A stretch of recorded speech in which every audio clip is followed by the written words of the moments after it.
Welcome everyone to today's important and timely program. I'm Cecile Kuznets. I'm Associate Professor of History at Bard College and Director of Bard's Jewish Studies program. And I'm very pleased to be co-sponsoring today's program along with the YIVO Institute for Jewish Research. And I'm grateful to Jan Grabowski and our Bard colleague, Masha Gessen, for being here today. Speaking briefly on behalf of Bard College, Bard has long supported civil society and critical inquiry in Central and Eastern Europe as a partner of the Central European University, and now as a founding member of the Open Society University Network. Bard took a leading role in defending CEU from attacks by the Hungarian government under Viktor Orban, which, among many other things, has sought to portray Hungary as a victim of Nazi Germany during the Second World War rather than a Nazi ally, and has outlawed entire academic fields such as gender studies. Since coming to power in 2015, Poland's Law and Justice Party has taken many leaves from Orban's playbook. In 2018, it passed a law making it a criminal offense to accuse the Polish nation of complicity in the Nazi crimes against the Jews during the Second World War. And under this law, it brought a case against the well-known historian Jan Gross, which it later dropped after international pressure was brought to bear. Last year, however, a government-affiliated group, the Polish League Against Defamation, brought a lawsuit against our guest, Jan Grabowski, and his colleague, Barbara Engelking. The suit accused them of defaming a particular individual whose wartime actions were discussed in their work, which appeared in 2018 in Polish, and I understand an English language version will be forthcoming. Its title could be translated as Night Without End, The Fate of the Jews in Selected Counties of Occupied Poland. And 1 week ago today, in a Warsaw court, the defendants were found guilty. And while the court chose not to assess a fine, it did require that they issue an apology. So I'm sure we're all anxious to hear more about the case and its implications from Professor Grabowski himself, as well as from Masha Gessen. So I'm now turning over the floor to Jonathan Brent, who will say a few words and then introduce our speakers. Welcome, everybody, on behalf of the YIVO Institute for Jewish Research. The politicization of scholarship and scholarly inquiry has been a dangerous weapon of authoritarian states throughout history, but particularly in the 20th century with devastating results in the 1930s, Germany, the Soviet Union, and elsewhere. It has also been a powerful weapon in Holocaust denial, Holocaust revisionism, and the growth of modern anti-Semitism. And so we are very grateful to Jan Grabowski, who will speak today about his recent trial in Poland, which has criminalized his and Barbara Engelking's research on the subject of the Holocaust in Poland. Masha Gessen, distinguished writer in residence at Bard College, and Professor Grabowski will discuss the wider significance of these truly disturbing events. The YIVO Institute for Jewish Research was born in Vilna, Poland in 1925. It experienced the catastrophe of World War II and witnessed the destruction of nearly 1,000-year history of Jewish life in Eastern Europe. We remain historically, culturally, and indeed spiritually tied to our Polish roots and alert to developments of the resurgence of anti-Semitism throughout Eastern Europe, Russia, and the world today. This is not, however, simply an academic conversation. On a recent trip to Warsaw, I was reminded of the crucial role of discussing and publicizing these events in the United States. Helena Dottner of the Jewish Historical Institute said to me, "We work in such isolation. It is vital we know someone is listening." We are therefore all the more delighted to be able to co-sponsor this event with the Jewish Studies Department of Bard College. Jan Grabowski is professor of history at the University of Ottawa. His books include Poles, Nothing Happened, Polemics with the Holocaust in the background, 2021, On Duty, Participation of Blue and Criminal Police in the Destruction of Jews, 2020, Hunt for the Jews, Betrayal and Murder in German Occupied Poland, 2013, which won the Yad Vashem International Book Prize, and I Know That Jew, The Blackmailing of Jews in Warsaw, 1939 to 1943. He is a member of the Royal Society of Canada and has held fellowships and guest professorships at the Institute für Zeitgeschichte, Munich, the University of Haifa, the United States Holocaust Memorial Museum, and Yad Vashem. Masha Gessen is Distinguished Writer in Residence at Bard College. Gessen is a staff writer at The New Yorker and author of 11 books of nonfiction, most recently Surviving Autocracy, as well as The Future is History, How Totalitarianism Reclaimed Russia, which won the 2017 National Book Award for Nonfiction, and The Man Without a Face, The Unlikely Rise of Vladimir Putin. The Moscow-born Gessen is the recipient of Guggenheim, Andrew Carnegie, and Nieman Fellowships, Hitchens Prize Overseas Press Club Award for Best Commentary, and an honorary doctorate from the Craig Newman Graduate School of Journalism at the City University of New York. So without further introduction, I wish to hand the proceedings over to Professor Grabowski for his comment. Should I be starting right now, or? Yeah. Please. Okay, well, thank you very much for this most kind invitation. And I am greeting all of you from Warsaw, Poland. And my role here is basically to explain let's say, in simple terms as I can, in order to make a fairly complex situation understandable. So as Jonathan Brent mentioned, a week ago, the district court in Warsaw handed down its sentence in a case on the surface opposing a group, basically two scholars of the Holocaust and an elderly woman who wanted to, as she said, restore the dignity to the name of her long deceased uncle. This was on the surface. Underneath, however, the problems run deep. Namely, this trial at its center has and had and will have a book which I co-edited and which I co-wrote. A book, a fruit of labor over 6 years of a group of 9 scholars who came together in order to look into the fates of Polish Jews in 9 selected counties in occupied Poland. What basically we tried to do was to go beyond what scholars of the Holocaust usually are reduced to doing, some. We wanted to pinpoint how many, to give this Jewish catastrophe on a micro level, this kind of existence. And one of the parts of our study, by far not the most important part of our study, was of course the relations with the Polish, non-Jewish Polish population. We looked especially at the period of time when the Jews were either brought by the Germans to the extermination sites, and then some of them fled these liquidations, and they went over to so-called Aryan side.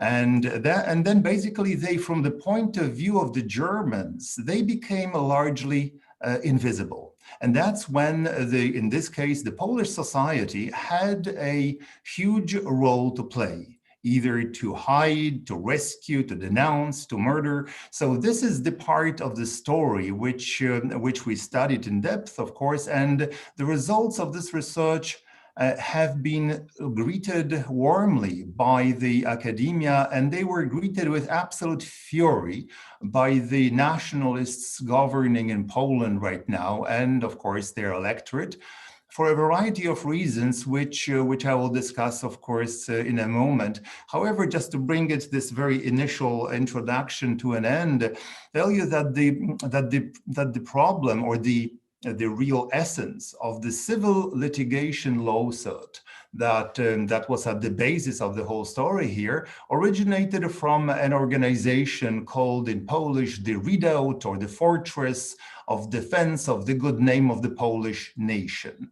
Several years ago, this was a totally marginal organization which existed on the fringe where it rightfully belongs.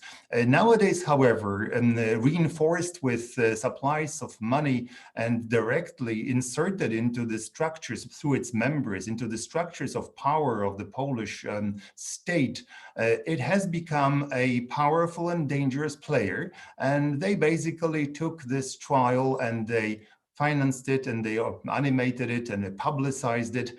And they basically work as a proxy for the Polish government, fulfilling exactly the promise that Prime Minister Morawiecki gave in June of 2018, but I'll get back to it later on. So this is just to give you a very brief overview of the situation. You have a group of scholars who are now basically confronted with the entire might of the Polish state. And here I have to add media, state-owned or state-sympathetic media in Poland, which have long found us guilty before the trial began without giving us any possibility of rebuttal. So I guess we'll, in our discussion here, we'll get to these topics, but the problem with the verdict, with the sentence, once again, we will go deeper into it in a moment. The problem is that this is a fairly unprecedented verdict, which goes strikes at the heart of what I, as a historian, do. Basically, this verdict, if applied, if upheld, on our appeal, which will follow, means an end to independent research of the history of Holocaust, and I would argue of many other parts of Polish history which run contrary to the official myths and legends and espoused by the Polish state today. Thank you, Professor Grabowski. I want to say a couple of words about I think the meaning of this to me, just where I come from to this conversation, and then I want to really try to sort of take a wider angle view and a much more narrow view. I want to understand what it's like to go through the experience of being, tried for your scholarship. I also want to put it into the broader context of history wars around the world, or history wars that we're witnessing. But first I want to say that not only have I written a lot about memory wars in Russia, one of my first books was actually a book that traced the stories of my two grandmothers, one of whom was from Białystok, Poland.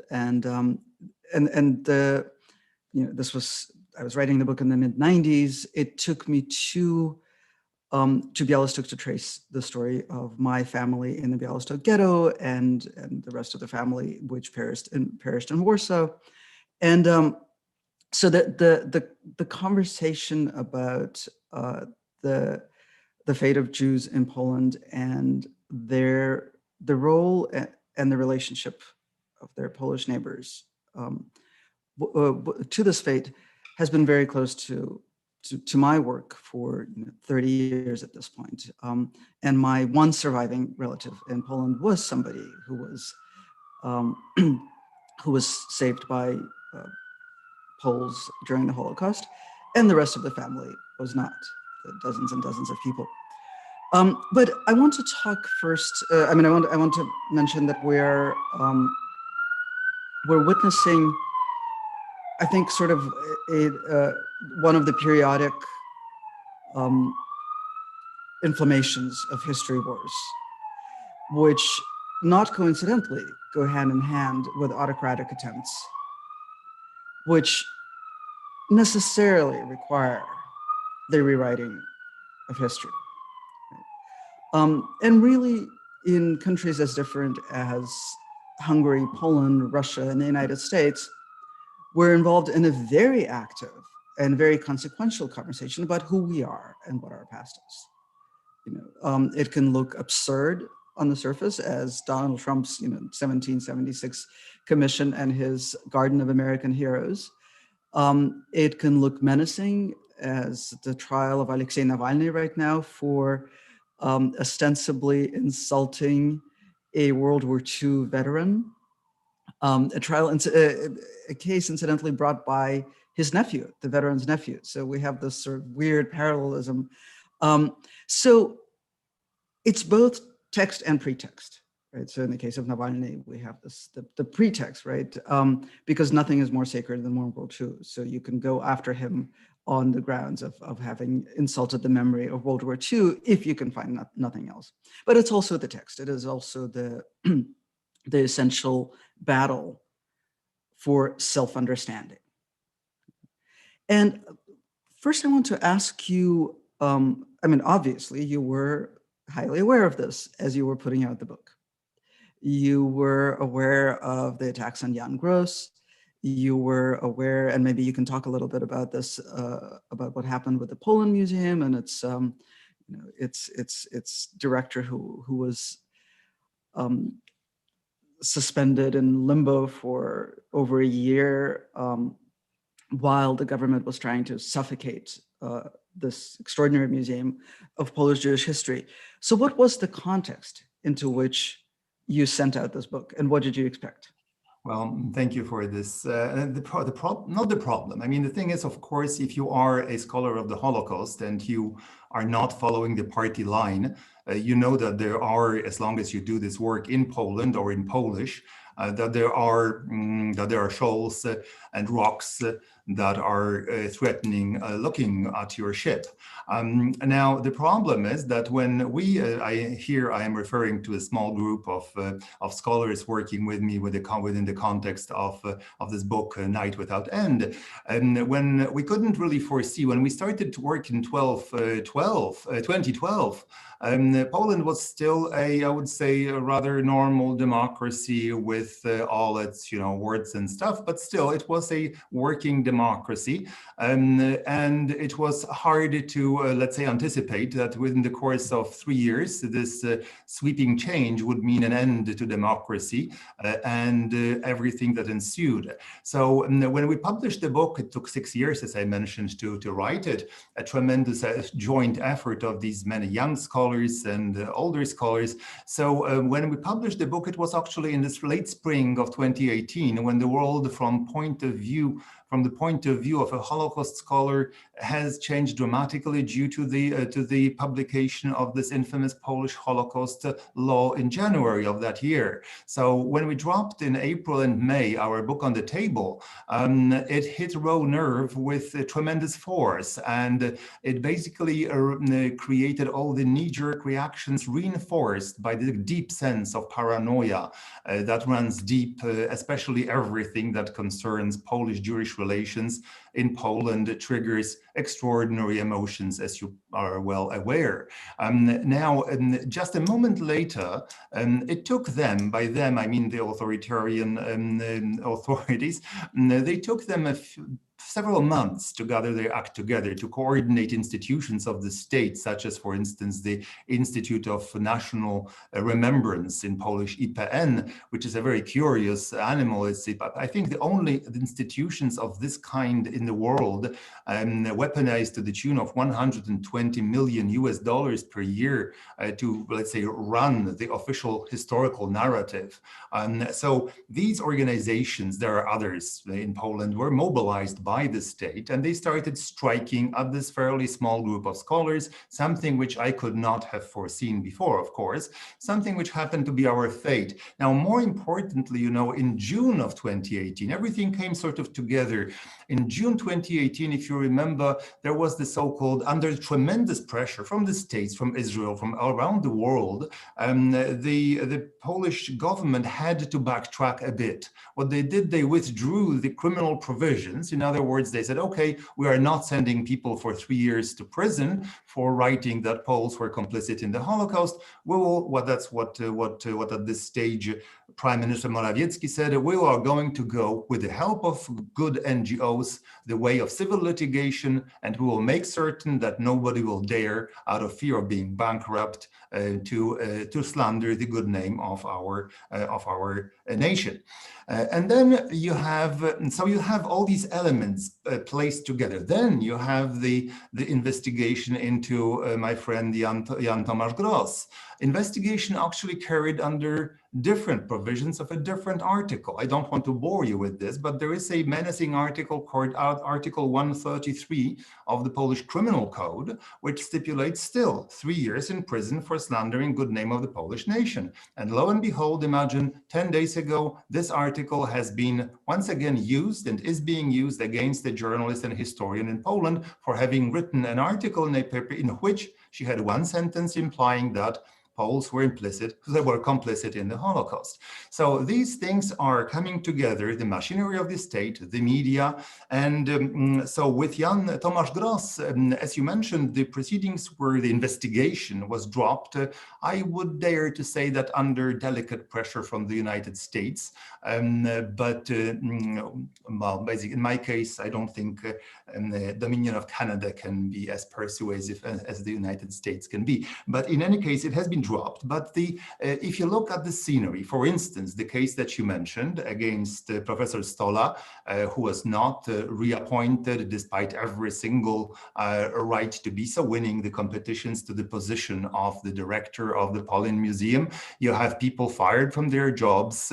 You have tremendous pressure being placed, and this is something we don't speak much about, on teachers, history teachers in schools, programs which are not fascinating, they are simply bizarre from historians' point of view.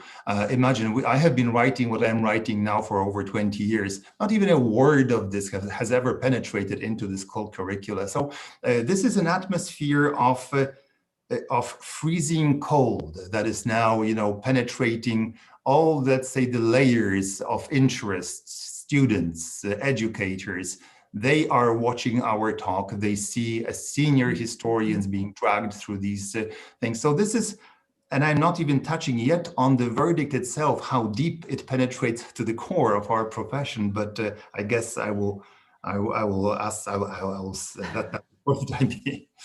We're going to get to the verdict in a minute, but I want to ask you, you mentioned history teachers, you mentioned the Institute of National Remembrance and all these laws. What is the story? What is the story that you are, that is the approved official story of World War II? If yes, and I know it is completely unfair to ask you to tell the story, but to the extent that you can, please do. I don't want once again to go over bounds here, but to make it once again very simple.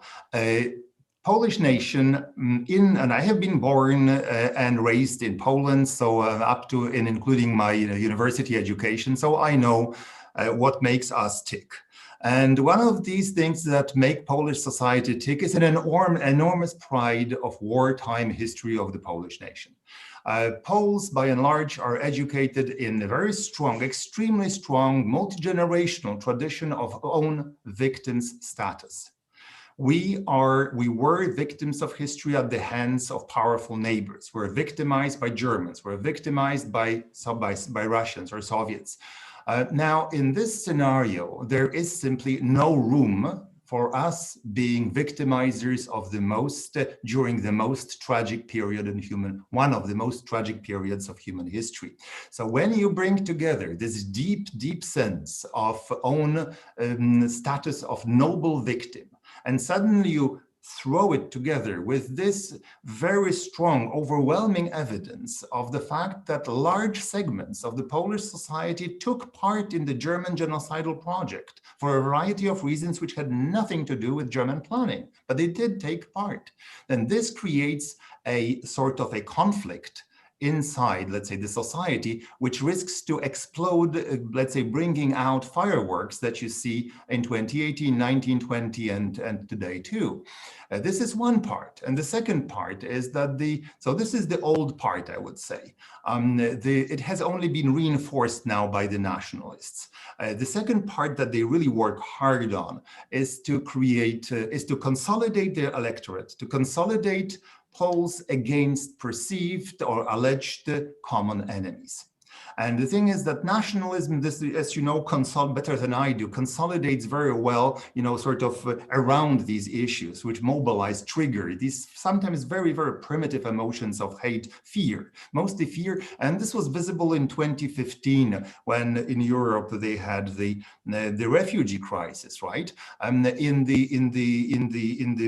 speeches of the nationalists in Poland, these refugees were compared to people who bring parasites. Now, in Polish imaginary world of history, there is only one group that brings parasites, and this is Jews, typhus, and lice from wartime German propaganda. The association runs deep, was visible and obvious to everybody. So you create a common enemy. It can be the Jews. For instance, recently, the massive protests against the US proposition, I believe 447 was it, about the non-hereditary goods. So the idea was the Jews are coming back to take away what is ours.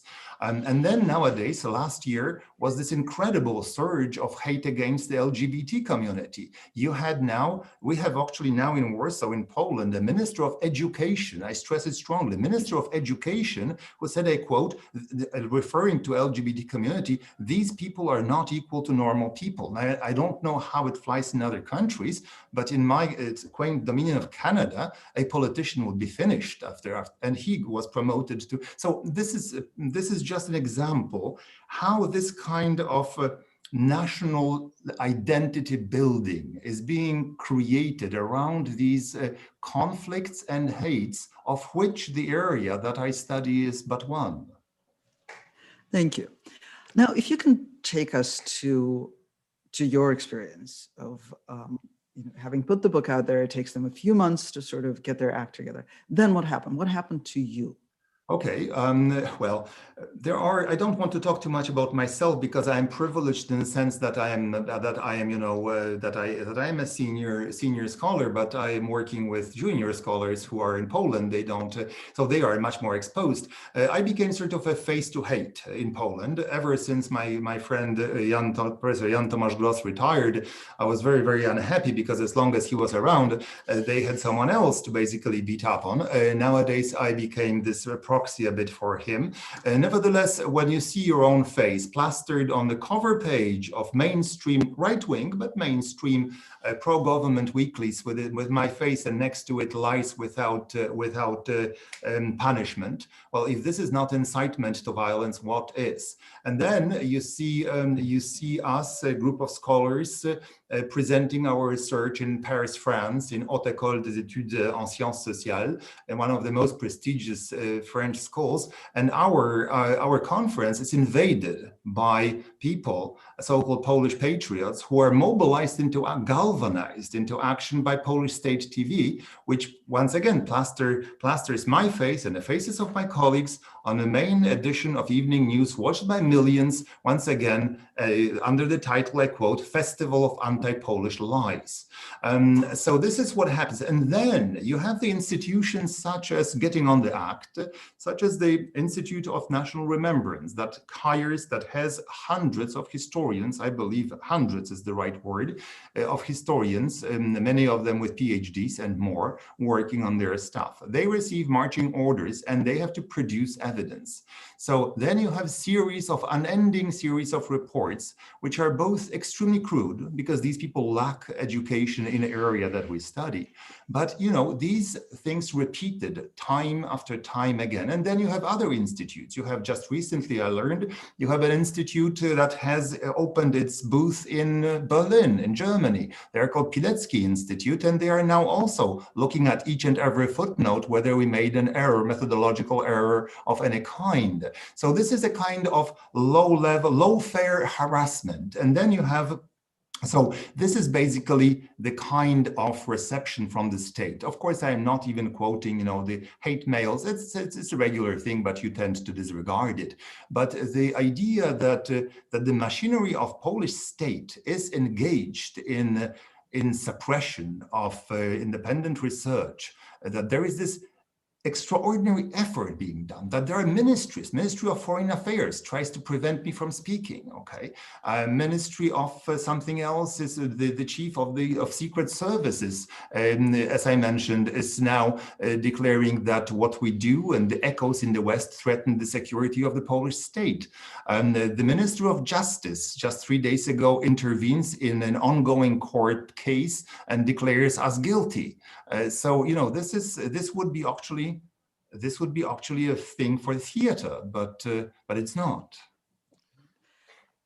I should say that a lot of the questions that we're getting in the Q&A tab have to do with specific statements or rather ask you whether there are errors in the book. And the one thing that is becoming clear to me as we talk is that, of course, we're talking about a situation in which an actual scholarly conversation about whether there were methodological errors, whether there were factual errors, is impossible, right?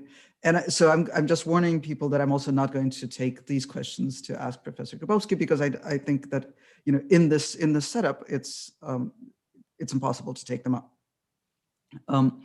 But I do want to ask you now about the substance of this court case.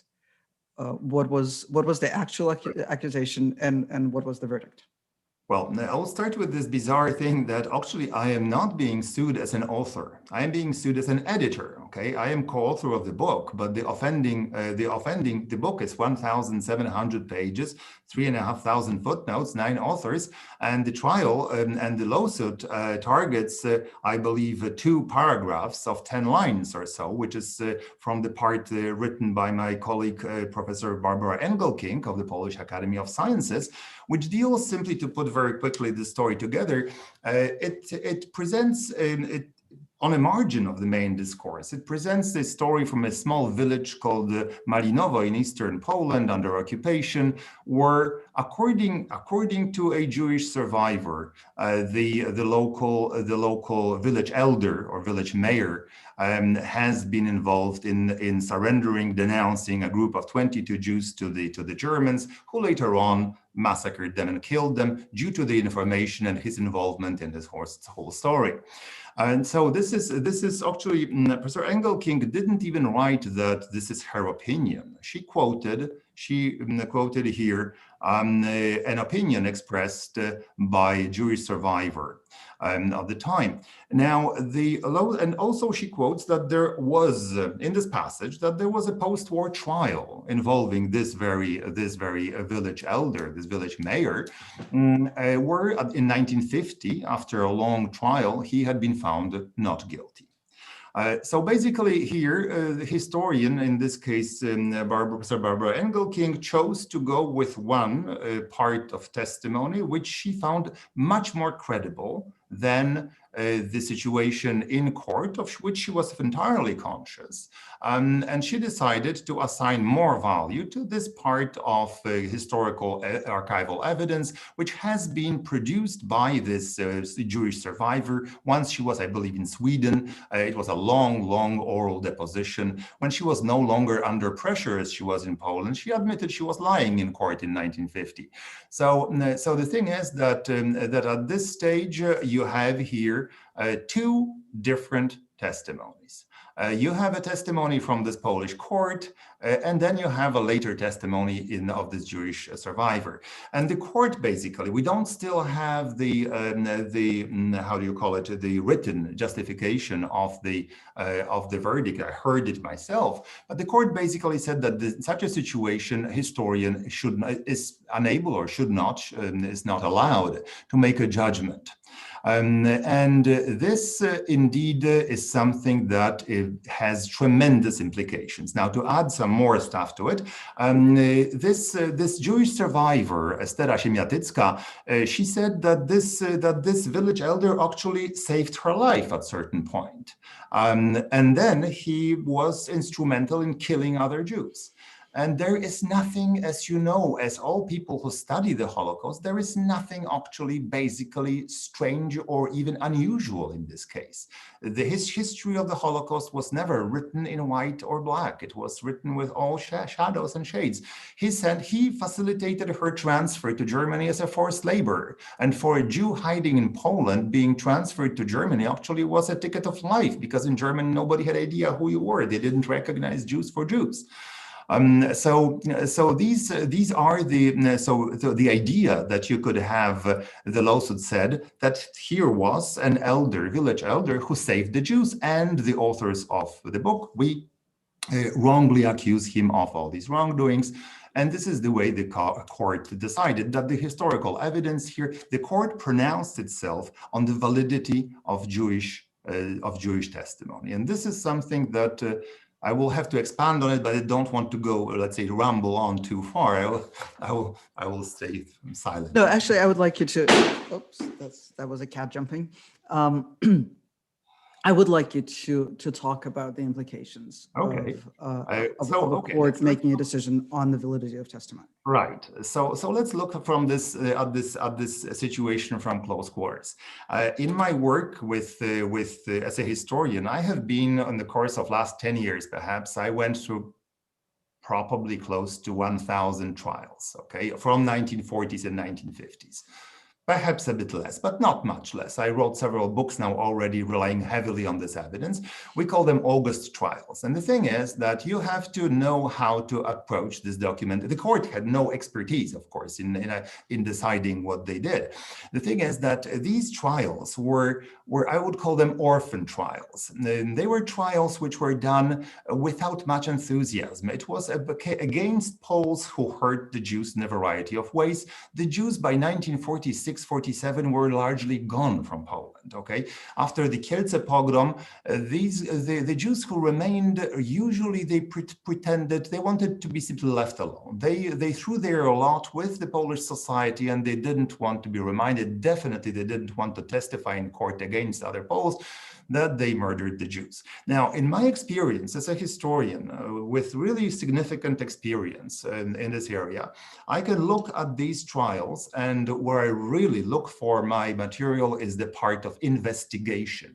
This is before the village or rural or any other community can come together in defense of theirs. Okay, this is before they are surprised. The authorities march in, or they taken to court, and in the investigation part of trial, that's where you can find indeed extraordinary, I would say, pertinent, interesting, and valuable information.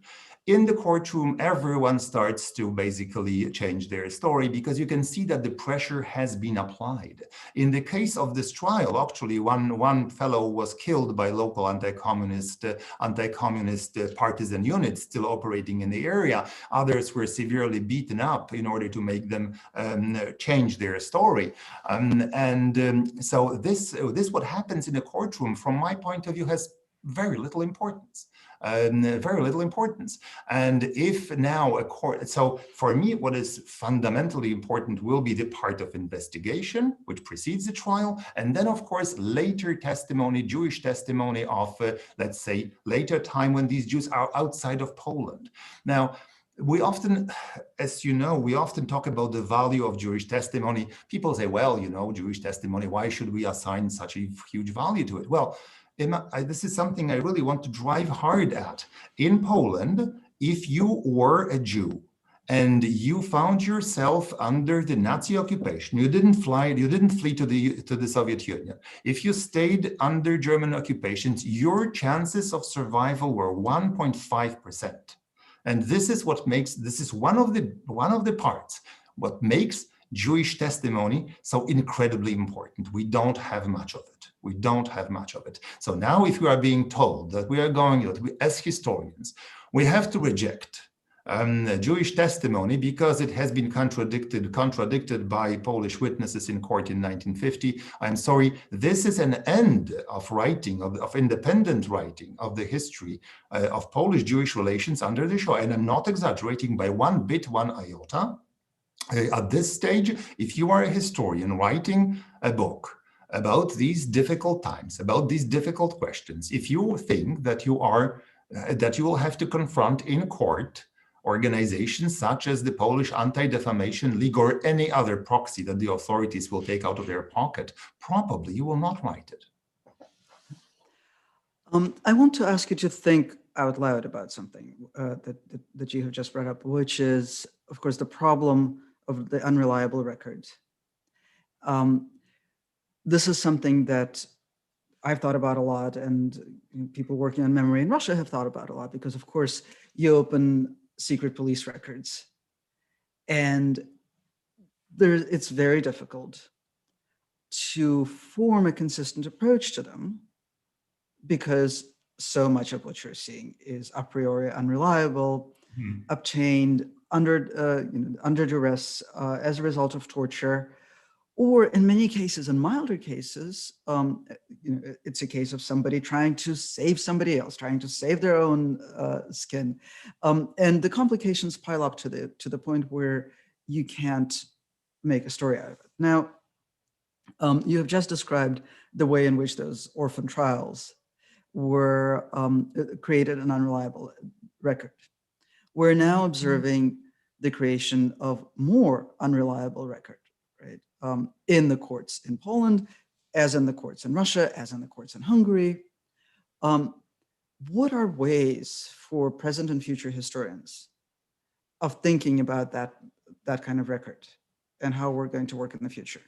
Well, this is actually, this is what makes me love my trade as a historian, is that there are certain ways, especially if you have such sizable volume of evidence, after all, which allow, and if I'm mentioning these in this particular case, if you have these orphan trials, the authorities in Poland at the time were really, believe me, not interested in prosecuting people who murdered Jews. Why? Well, because they arrived with a very heavy baggage of anti-Semitic stereotypes.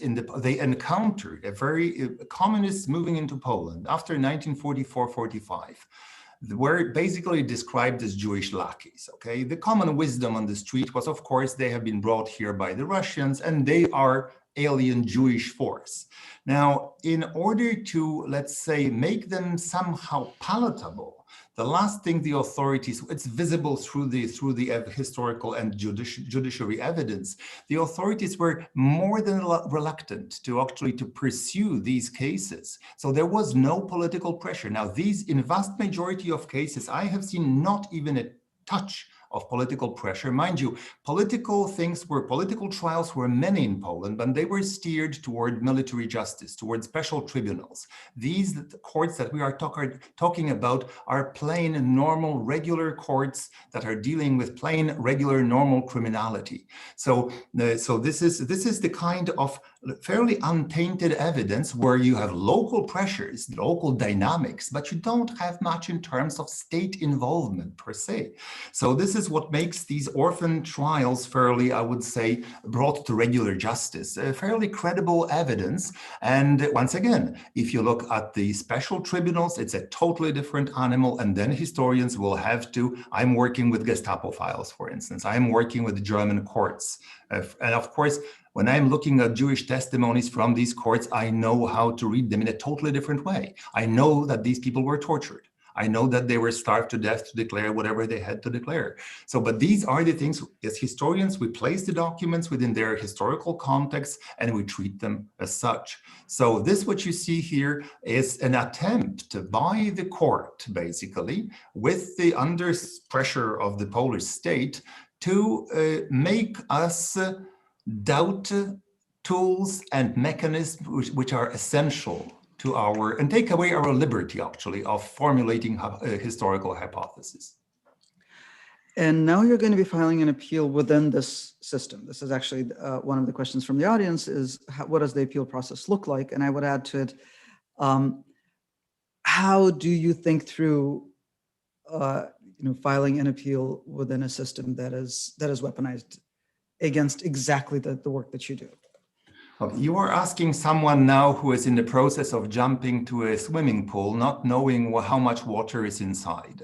I really don't know, and I don't think I should be publicly discussing too many aspects of the appeal. But of course, when I see, as I mentioned, when I see the Minister of Justice basically finding us publicly on public broadcasting radio guilty, expressing his joy with the verdict, can I still have, let's say, hope to have a due process of law given with my appeal, given the fact that the Polish judiciary has been under siege for last 4 years? I really don't have an answer to that question. Probably if we meet on a Zoom in 3 or 4 months, I will be in a better position to answer your question.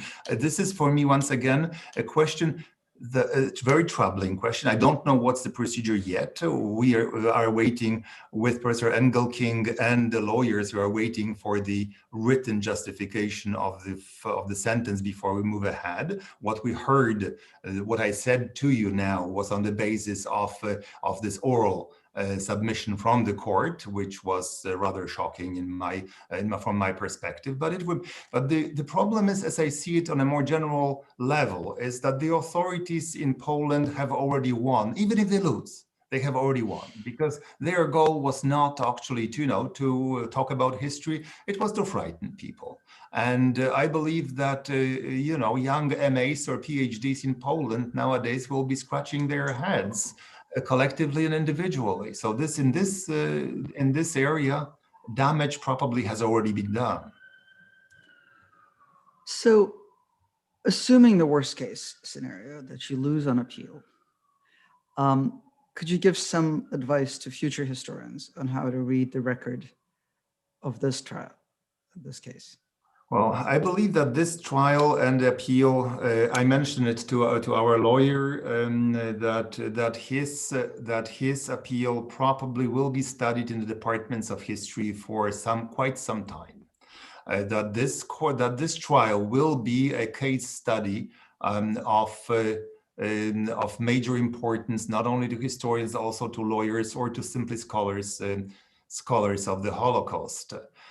What will happen later on, I really have no idea. I'm very deeply worried. And I think that the only positive thing I can take out of this whole equation, of this whole situation, is something that, as I have been, let's say, including my PhD, I have been now active historian for 4 years. It's a long period of time. I have never in my life seen such an incredible amount of solidarity and support that I and my colleagues have felt and we are feeling. It's absolutely amazing. I mean, when I open my computer and I receive this flood of emails with statements, declarations of support, I think this is as you say, yes, you Americans say, a straw which broke camel's back. I don't know if it's the straw that broke, perhaps it didn't break, but this must have, I know that Polish authorities are very, very, very upset about the situation. Now, if they were to react logically, I would be actually very optimistic, but they are known to act illogically in terms of confronting their own, let's say, challenges to their own religion and myths. So I don't know, but this coming together of let's say, society of scholars, society of institutions, of educational institutions, I have never, in my area, I have never seen it before. So this, if we want to take, and my only plea is, remember, it's not going to finish tomorrow. We have to stay strong for a long haul, because these people, there are bad people out there with vast support from different states who want to write themselves a new history. And this is our probably duty to make certain that they are not allowed to do that. So another question from the audience is, what specifically can people outside of Poland especially do to continue supporting you? Well, one thing is, I'm once again, I'm totally out of my element here in depth. I'm just finally a humble professor of history, but I think that we need to create a fund which will, because this is not the end. I'm pretty certain that now that now the eager beavers in various Polish institutions are working how to use this case in order to push other next lawsuits, right? So we would need to create a fund for quite a rich fund for defense of scholars, be it in Turkey or in, which I don't know so well the Turkish situation. I know it's much more dramatic, but in Hungary or in Lithuania, I don't know, or in Poland. So one thing. Second thing, in practical terms, is there are people who are actually venturing to the West who are involved in this vicious attack. And their names are known, their institutional affiliation is known. If you as an American or Canadian scholar or French scholar, if you have a choice, well, if you have you make your position known to them. They should be ashamed of themselves. And I think that this is an important thing. If you are as a scholar invited by an institution that is officially engaged in destroying independent research, do not go to a conference. If they offer to publish your book in Polish, for instance, don't agree. So there are small measures. If a Polish diplomat invites you to the Polish embassy, or if they want to have a forum, make your point of view known. Why do you want to distort the history of the Holocaust? Don't. So, I mean, these are just few simple things which we can do as a community of scholars. And probably there are many others which I didn't even have the time to think of. Thank you. Let me zoom out a little bit again to sort of the larger problem of writing history. I think it's clear that part of the reason that we're having this battle in 2021 is that in the part of Europe that was occupied by the Soviet Union after World War II, a history of the Holocaust was never written. Right? It's not so much being rewritten as we're fighting since the collapse of the Soviet Empire about ways to write it. Right? And as Hannah Arendt warned us in Truth and Politics, in fact, once elided from history, it is almost impossible to insert back into the narrative. But so I have a two-part question about that. One is it true, as it seems to me, and if so, why was it more possible to have a more complex and nuanced conversation for almost a quarter century in Poland about this history? Mm-hmm. And the second part of the question is, in an ideal world, how would we go about creating the record now? Oh, these are the big questions. Yes, the tall order. Now, one thing is that when the history of Polish-Jewish relations in Poland has always been, I would say, this dead zone of misunderstandings and silence. And I don't think that communism was entirely to blame, because we had finally, when I was, in high school, I was carrying in my backpack all these dozens and more of underground leaflets, booklets, history being printed since 1977 until the end of communism, at least in Poland. It was a vibrant market. You could write everything you wanted or nearly. I don't remember one single bit of an attempt to, well, I remember one or two bits, but that's it. An attempt to deal honestly and critically with the Polish-Jewish past. Everyone was, Polish patriots were disinterested. Communists didn't want to do it. Normal people didn't want to hear about it, and Jews were gone or were quiet. And so I remember, for me, this shock. I just published, my little sort of book 1 month ago, the one that has been quoted in the beginning, my polemic writings. And what really pushed me over here was when I found a letter from 1973, half a century ago, which my father wrote to a Polish writer in 1973. My father, who was a Holocaust survivor, was furious. And he was furious because he found, and he wrote this letter. I found the copy, typed copy of this letter, which he sent to Koźniewski, this author. And I said, I can print this letter. He explained to this writer why the Polish society did not behave in such a wonderful way towards the Jews, that the Polish society was behaving this way and that way. And this, my father's letter from 1973 could have been published with my name signed underneath in 2021. Nothing has changed, So the thing is that you could have a discussion, especially after Jan Gross's publication of Neighbors. It was tremendous, this discussion. However, somehow it was perhaps, limited to certain groups. It was relegated to the margins. And Jan Gross today, actually, my good friend Jan Gross, has been somehow placed outside the mainstream of discussion. This Jedwabne affair has somehow been domesticated. So I believe that the debate, which was okay, which was fine for last 15 years or so, was on the surface, and we have not seen visibly enough the threats on the horizon, because these people who are today trying to threaten the liberty of research, they didn't jump out of Mars, they were not parachuted from Kremlin. They are homegrown for the most part. And we missed here something that the strong undercurrent of revisionism, of denial, of distortion has always been a pattern, and now simply it exploded. And I think I forgot the second part of your question. Oh, the second part of the question was, how do you create the record in an ideal world? If we agree that a nation does need a story. Yeah. Right. Well, look, you are talking to a Canadian. I have spent, after all, I have here split personality. I have spent most of my life now in Canada. And believe me, when I look at my colleagues who are touching on the most horrible parts of Canadian history, which is, the extermination of Aboriginal people, which is the horrifying fate of Aboriginal children under Catholic Church's, guidance, so to say.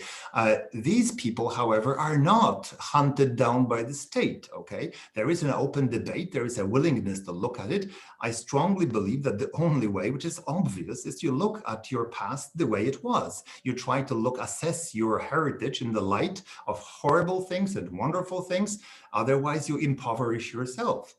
So this is a very simple, I know, simplistic recipe that it takes some gumption, it takes some courage, but without it, it will be a vicious circle of a letter from 1973 being applicable in 2021. And if you look at the polls, they are about the Auschwitz being the place most of all of Polish and not Jewish suffering and so on and so forth, of Poles having the most trees for righteous Yad Vashem.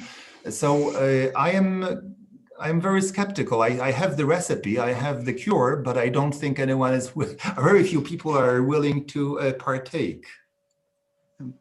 Well, the good news is, it's a small bit of good news, but the good news is we've had, for most of this hour, we've had more than 500 participants in this webinar. That's another question from the audience, is how many people are listening to this? And another person asks whether it's okay to tweet about this or whether that will expose you to more attacks. Oh, and I'm being told that another 200 people on YouTube. This is quite extraordinary for an event organized within the last week that happens in the middle of the day in the United States and quite late in the evening in Poland. There's clearly extraordinary interest, and I would venture, I guess, extraordinary support for your project. But also, please respond to the question of whether people should tweet about this. I believe that we are as public and forthcoming, and actually in the course of these things, I try never to say something which I would not repeat, and I am willing to repeat every single word, in the front of court if necessary. So, tweeting, I guess, is a part, not that I know well how to do it, but I guess it's part of the game, and I have no problem with it. All right. Professor Grabowski, it's been an honor and a pleasure. And I want to thank YIVO and Barton Center for Jewish History for organizing this event. It's really been extraordinary for me. Thank you. Thank you very much. It has been also a wonderful opportunity to share with you. Thank you so much. Thank you.